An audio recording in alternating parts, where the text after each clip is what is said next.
Hey everyone, welcome back to the Ride with Lance. I guess that makes me Lance, kind of the host of this channel. But today we have the Haoqi Cheetah, full suspension, dual battery e-bike, fat tire e-bike. And I think we're gonna go over some pros and cons, but I'm not really say cons because there really isn't anything bad about this that I would call it a con. So we're gonna call it butts. We're gonna do pros and butts, or butts and pros, but we're definitely not going to do pros butts. So let's get on with this. There's a few things I want to show you before we take it out on the ride, and this would be the kind of like the first pro, but also a butt. So the first pro is this rear rack. Comes with a rear rack. Not many full suspension e-bikes come with a rear rack, but this one does. Now the butt to this is, I don't think this rear rack is very strong, because watch this. I'm going to push down and you're going to see this whole thing flex. You see that? I'm only probably putting about 10 pounds, maybe a little less pressure on my palm of my hand right here, and that thing is flexing. So I don't think this can hold a lot of weight, and I would hate to see someone think that they give somebody a ride and they hop on the back, they're just going to collapse this thing. So I think people who buy this bike will just may take that rear rack off, because they may be buying it for its off-road capabilities. I know probably after this ride I'll be removing the fenders and the rack and stuff and getting it configured for off-roading the way I like it. All right, so the next pro for those who are getting this for off-roading is it is in your typical mountain bike position.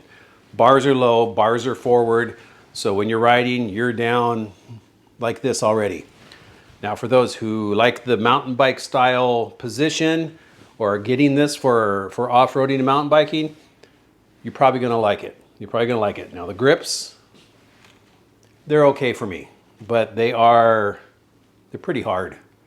They're not the ergonomic grips, but they're pretty hard. I mean, this is good for off-roading. It's good for mountain bike type riding. But I think for those who want to use this as a cruiser, they're probably going to want to get a new handlebar mount, one that comes to here. So these handlebars will come over here, and probably some type of rise on the handlebars so they're up. So you're more in an upright riding position, more like a cruiser position, which is definitely the position I like even for off-roading. So what else we got before we get out on the road? We have dual batteries. That is kind of a pro and a butt. Fortunately for this, it's dual battery. This one can be removed, and the mount in there can be removed, pulled out, so you only have the battery that is down here. Now it does reduce your range some, but the pro to dual battery obviously is you get to ride longer. You know, more power, you get to ride longer. The butt to this is it adds more weight up higher on the bike. Now, I think you would feel this more if it had a shorter wheelbase, but this has a longer wheelbase, kind of like my Zebra. And it rides a straight line.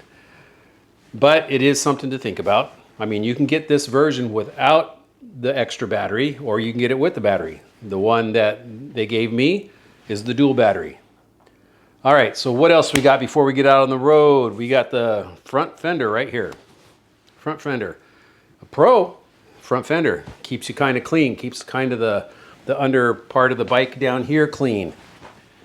But on this model, you'll notice it's only mounted in one spot right here. There is no supporting bracket that goes here. So when you're going down and you hit bumps, it does that. It makes a lot of noise.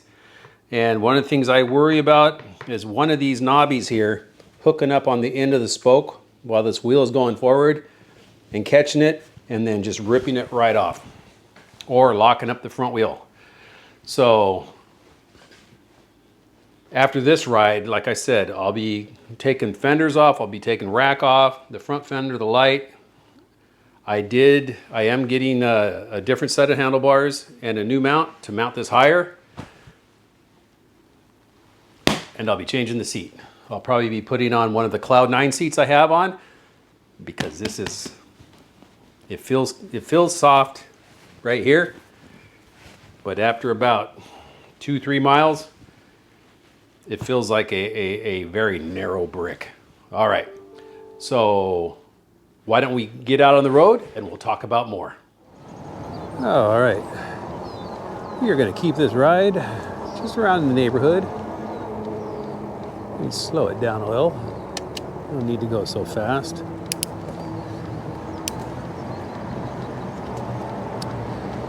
But what are some of the other pros and buts about this bike?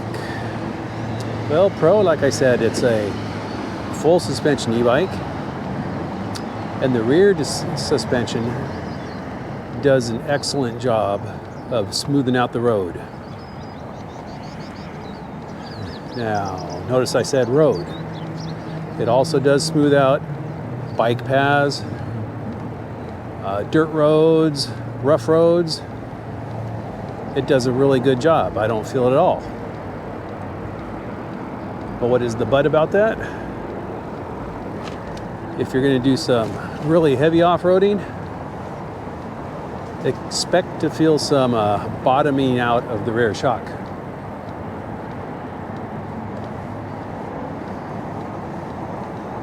But for most cases and for most people, I think, who get this bike, who are going to be riding it like this, it really does smooth out the ride. Smooths it out enough that I don't think you would even need to consider a suspension seat post. But you'll probably consider a much more comfortable seat, because like I said, this one feels like a brick after a couple miles of riding. Now, it is dual suspension, so what about the front? The front also does an excellent job on your typical riding. Stuff like this, street, rough road, some dirt roads. But if you're going to ride heavy off-road, where you're really hitting some hard bumps, the front end will bottom out. So that's something to be aware of. But for cruising, street riding, neighborhood riding, just your typical stuff, I think you'll be pleasantly surprised. It does a very good job of that. What are some other pros and buts? The brakes. They are hydraulic disc, 180 millimeter, from a company called Gemma. Never heard of it, but that doesn't necessarily mean that it's bad, because these stop just as well as Tektro and any other brakes I've used. So I'm not that concerned with them. They do the job they're supposed to do, just like all the other hydraulic brakes like Tektro and Logan that you see on some of these fat tire e-bikes. Now, what is the but about that? Well, if you're into doing maintenance yourself, like bleeding brakes, you're going to have to take these, loosen them up on the bar, rotate them all the way up, because the place to access the oil is up in front here, almost upside down right now. Most of them have it up here, so you just kind of move that brake lever up like that, and they're right there. This, you're going to have to come all the way up to the top. Now, does that make it something to be concerned about? No, I don't think so. I don't think so. It wouldn't stop me.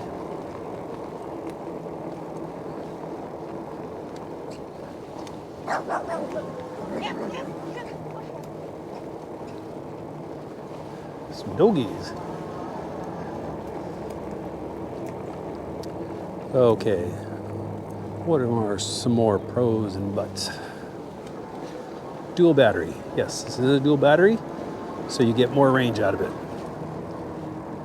So you might be saying, well, how can that be a butt? Well, it does add weight to the bike. It does bring the weight of the bike kind of past the center point here. So weight is a little higher on the bike. But the other pro to that is that you can remove this top battery and its bracket and just go solo with one battery if that's what you want. Just means a little less range. But if you're worried about weight, say on a off-road ride, then you can always take that battery off and take the mount off, lighten it up a bit. But the other but about the battery is that I can only get anywhere between 550 and just over 600 watts of power out of it when I'm really trying hard. Now that is a but for some people. Because if you live in an area where you have a lot of hills, the lack of those extra watts going out may make hill climbing not so good. Now, I haven't had an issue with it on any of the hills I've climbed yet, but you know, I'm not climbing up hills that are like this either. Not stupid like this, probably more like this. And it hasn't had any issues with that. But you know, nowadays with bikes putting out 1,000 watts, 1,200 watts peak power, and I can only get between 550 and 6 out of this, that might be something to think about. Now, in regular riding like this, it doesn't have any issues. It picks up speed pretty quick, especially when you're pedaling. It'll get you to that 20 mile an hour legal limit fairly quick. If you're lighter than me, probably quicker. But let's give her a shot here. PAS 5. 16, 18, 19, 20. See, it didn't take too long to get up past 20 miles an hour. Now I do have it unlocked so I can go faster.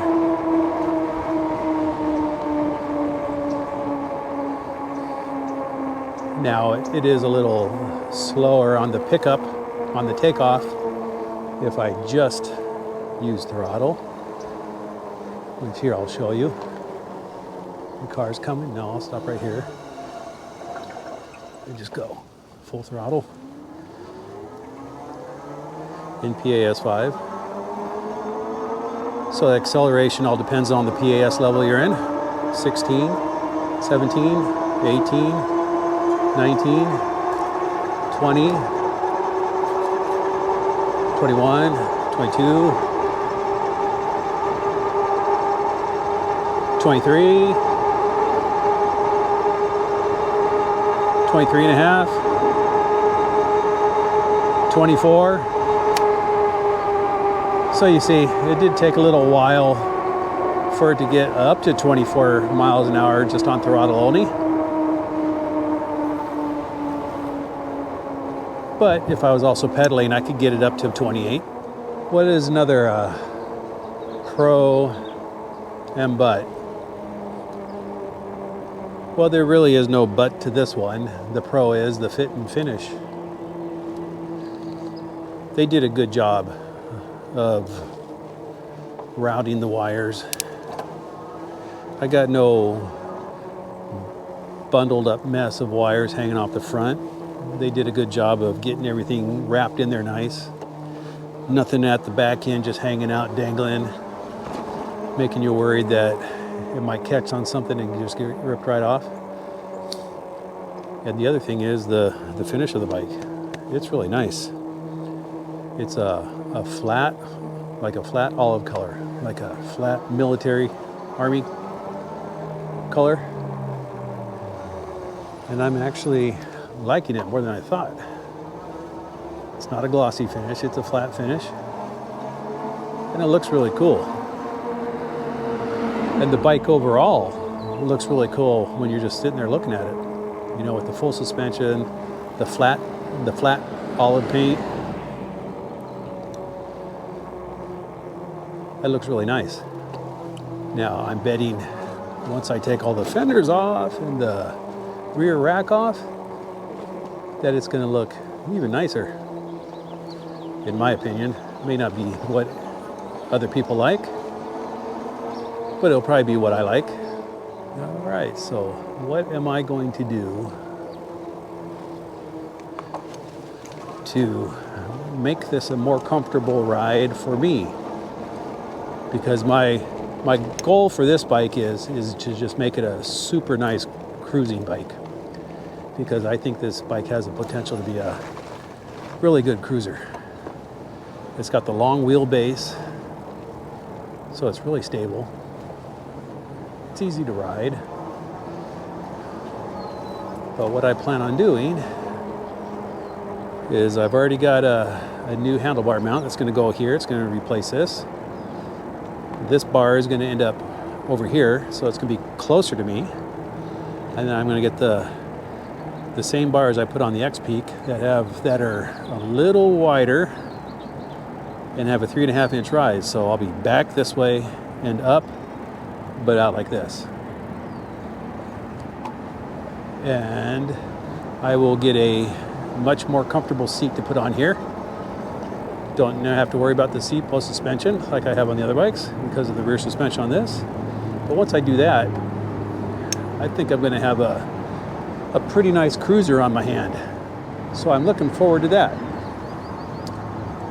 But other than that, I'm really enjoying this bike. And if you think you would enjoy it too, go ahead and use the link in the description. Even if it is just to check out the bike, do a little research, read more up on it, go ahead and use that link. There is a discount code in there too. And that's good for any of the Haoqi bikes, not just this one. So with that, you have a great day, a great week, a great ride, and I will see you on the next adventure. Bye.